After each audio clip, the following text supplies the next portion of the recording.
Za 12. dan Ramazana mama i ja smo pravile pa možda do sada i najbolji iftar, tako da ako jedan iftar i jedno jelo budete pravili po našem receptu, ovo obavezno napravite prvo.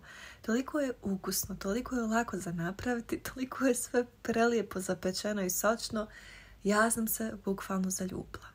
Razmišljajući šta ćemo večeras praviti za iftar, mama donese pileća prsa, crvene paprike i mrkvu. Meni napada da bi mogle napraviti pileće ražnjiće, ali da ih zapečemo u rerni, jer tako se ne moramo aman zahmetiti oko njih, plus će tako piletna biti puno sočnija, a i dobit ćemo fin saft. Tako da večeras vam donosim recept za pileće ražnjiće marinirane u soku od limuna i maslinovog ulja, zapečene u rerni i servirane sa kuhanim krompirom i zeljanikom.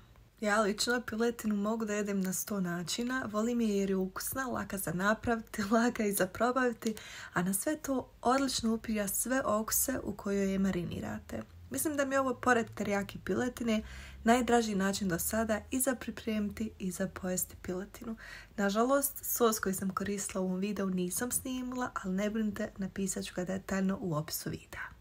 Danas je bio pravo dug dan, tako da idem sada malo da odmorim do sahura. Ovdje ću lagano da završim ovaj video, a vama od srca da zaželim sretan i hajrli post i sutra.